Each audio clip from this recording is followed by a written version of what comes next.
గుంటూరు జిల్లా తెనాలిలో భారత జ్యోతి పురస్కార బహుకరణ కార్యక్రమాన్ని ఏర్పాటు చేశారు. కార్యక్రమానికి ముఖ్య అతిథిగా మాజీ ఉపరాష్ట్రపతి వెంకయ్య నాయుడు హాజరై జ్యోతి ప్రజ్వలన చేశారు. ఈ సందర్భంగా డాక్టర్ పెమ్మరాజు దుర్గా కామేశ్వరరావుకు భారత జ్యోతి పురస్కారాన్ని అందజేశారు.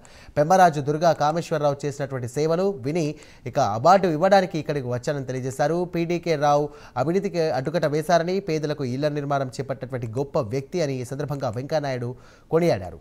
సంస్కృతిని సాంప్రదాయాలను కూడా కాపాడుతున్నటువంటి ప్రాంతం తెనాలి అని ఆయన గుర్తు చేశారు.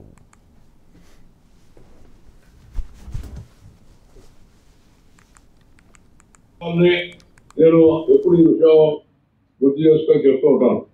శ్రీ కామేశ్వరరావు గారు కూడా అమెరికా వెళ్ళి నేర్చుకున్నారు, సంపాదించుకున్నారు. అయితే డాలర్ సంపాదన కాకపోవచ్చు, విజ్ఞాన సంపాదన, విజ్ఞానాన్ని సంపాదించారు వారు. ఆ సంపదతో మాతృదేశానికి తిరిగి వచ్చి దాని ప్రజలందరికీ పంచుతూ ఉన్నారు. నేను తరచుగా ఇంకో మాట చెప్తూ ఉంటాను, అయ్యా ఉచితాలు వద్దు, ఉచితాలు ప్రజలను సోమరులుగా తయారు చేస్తాయి. సోంబేరితనం మహా శాపం లాంటిది సోంబేరితనం వస్తే. అందుకని ప్రభుత్వం ఏదనే నా అభిప్రాయం. కొంతమందికి అయ్యా సార్ ఫ్రీగా వస్తుంది, మీదేం పోయింది, అదేం పోయింది, పోయేది మీ ఆరోగ్యం. ఉదయం అది ఫ్రీగా తీసుకోవడం, సాయంత్రం దాన్ని అక్కడ ఇచ్చి మనం పుచ్చుకోవడం జరుగుతుంది. నవ్వులాడు కాదు, ఇవాళ భయంకరమైన సత్యమే. అందుకని ప్రభుత్వాలు ఉచితాలు ఉచితంగా ఏమి ఇవ్వాలా?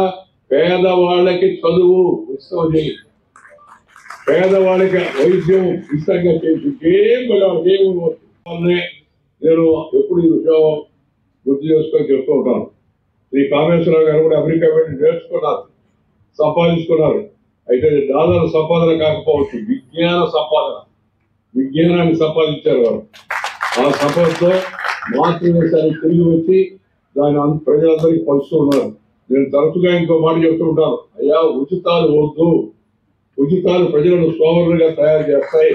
సోంబేరితనం మహా శాపం లాంటిది సోంబేరితనం వస్తే. అందుకని ప్రభుత్వం ఏది ఎవరికి ఉచితంగా ఇవ్వకూడదనే నా అభిప్రాయం. కొంతమందికి అయ్యా సార్ ఫ్రీగా వస్తుంది, మీదేం పోయింది, అదేం పోయింది, పోయేది మీ ఆరోగ్యం. ఉదయం అది ఫ్రీగా తీసుకోవడం, సాయంత్రం దాన్ని అక్కడ ఇచ్చి మనం పుచ్చుకోవడం జరుగుతుంది. నవ్వులాడు కాదు, ఇవాళ భయంకరమైన సత్యమే. అందుకని